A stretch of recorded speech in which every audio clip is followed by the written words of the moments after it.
നമസ്കാരം, മലയാളി വാർത്തയിലേക്ക് സ്വാഗതം. തിരുവനന്തപുരം കരകുളത്തെ എഞ്ചിനീയറിംഗ് കോളേജിൽ കണ്ടെത്തിയ കത്തിക്കരിഞ്ഞ മൃതദേഹം കോളേജ് ഉടമ അബ്ദുൾ അസീസ് താഹയുടേത് തന്നെ എന്നതിന് കൂടുതൽ തെളിവുകൾ പുറത്ത്. കത്തിക്കരിഞ്ഞ നിലയിൽ കാണപ്പെട്ട മൃതദേഹത്തിന് സമീപത്തു നിന്നും കണ്ടെത്തിയ മൊബൈൽ ഫോണിൽ ആത്മഹത്യക്കുറിപ്പും കണ്ടെത്തിയിട്ടുണ്ട്. ഫോണിൽ ഗാലറിയിലാണ് ആത്മഹത്യക്കുറിപ്പുള്ളത്. മരണമല്ലാതെ മറ്റൊരു വഴിയില്ല എന്നാണ് കുറിപ്പിൽ പറയുന്നത്. ഇത് നേരത്തെ തയ്യാറാക്കിയ കുറിപ്പാണെന്ന് പോലീസ് വ്യക്തമാക്കി. മൊബൈൽ ഫോണിൽ നിന്ന് മറ്റ് ദൃശ്യങ്ങളൊന്നും കണ്ടെടുക്കാനായില്ല.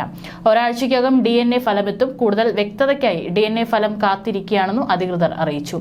കോളേജിന്റെ പണി തീരാത്ത ഹാളിനുള്ളിലാണ് ചൊവ്വാഴ്ച രാവിലെ പൂർണ്ണമായും കത്തിയ നിലയിൽ മൃതദേഹം കണ്ടത്. സമീപം താഹയുടെ ഫോണും ഷൂസും ഹാളിന് മുന്നിൽ കാറും കണ്ടെത്തിയിരുന്നു. മൃതദേഹം കണ്ടെത്തിയ സ്ഥലത്ത് കസേരയിൽ ചാരിവെച്ച നിലയിലായിരുന്നു മൊബൈൽ ഫോൺ. മരണം ഫോണിൽ ചിത്രീകരിച്ചതായി സംശയിച്ചിരുന്നുവെങ്കിലും ദൃശ്യങ്ങളൊന്നും കണ്ടെത്തിയിട്ടില്ലെന്നാണ് പോലീസ് പറയുന്നത്. ഫോറൻസിക് പരിശോധനയ്ക്കായി ഫോൺ കൈമാറും. ഇന്നലെ രാവിലെ 8ഓടെ കോളേജിലെ സുരക്ഷാ ജീവനക്കാർ GS ബിജുവാണ് മൃതദേഹം കണ്ടത്. കെട്ടിടത്തിന് താഴത്തെ നിലയിൽ നിന്ന് പുക ഉയരുന്നത് കണ്ട് സംശയം തോന്നി തിരച്ചിലാണ് മൃതദേഹം കത്തിക്കരിഞ്ഞ നിലയിൽ കണ്ടെത്തിയത്. നെടുമങ്ങാട് പോലീസും ഫോറൻസിക് വിഭാഗവും പരിശോധന നടത്തി. DNA പരിശോധനയിലൂടെ മാത്രമേ മൃതദേഹം തിരിച്ചറിയാനാകൂവെന്നും നെടുമങ്ങാട് SHO രാജേഷ് കുമാർ പറഞ്ഞു. ഏറെക്കാലം വിദേശത്തായിരുന്ന മുഹമ്മദ് അബ്ദുൾ അസീസ് താഹ നാട്ടിലെത്തിയ ശേഷം 2000-ലാണ് കോളേജ് ആരംഭിച്ചത്. നല്ല നിലയിൽ പ്രവർത്തിച്ചു വരുന്നതിനിടയിൽ അംഗീകാരം ലഭിക്കുമെന്ന പ്രതീക്ഷയിൽ ഒരു അധിക ബാച്ചിന് അഡ്മിഷൻ നൽകിയത് വർഷങ്ങൾക്ക് മുമ്പ് കോളേജിന്റെ അഫിലിയേഷൻ റദ്ദാക്കാൻ ഇടയാക്കിയിരുന്നു. കുറച്ചുകാലം അടച്ചിട്ട ശേഷം അടുത്തിടെയാണ് കോളേജ് പ്രവർത്തനം ആരംഭിച്ചത്. സാമ്പത്തിക പ്രശ്നങ്ങൾ താഹയെ അലട്ടിയിരുന്നതായി പറയുന്നു. വസ്തുവകകൾ ക്രയവിക്രയം നടത്താൻ സാധിക്കാത്ത തരത്തിൽ ആദായ നികുതി വകുപ്പ് അറ്റാച്ച് ചെയ്തിരുന്നത്രേ. ഇത് കാരണം വസ്തുവകകൾ വിറ്റ് കടം തീർക്കാൻ സാധിക്കാത്ത അവസ്ഥയിലാണെന്നും താഹ പറഞ്ഞതായി അദ്ദേഹവുമായി ബന്ധമുള്ളവർ പറയുന്നു. കൊല്ലം സ്വദേശിയായ താഹ തിരുവനന്തപുരത്താണ് താമസം. ചില ദിവസങ്ങളിൽ കോളേജ് വളപ്പിൽ തന്നെയുള്ള മുറിയിലാണ് മുഹമ്മദ് അബ്ദുൾ അസീസ് താഹ താമസിച്ചിരുന്നതെന്നും കോളേജ് ജീവനക്കാർ പറഞ്ഞു.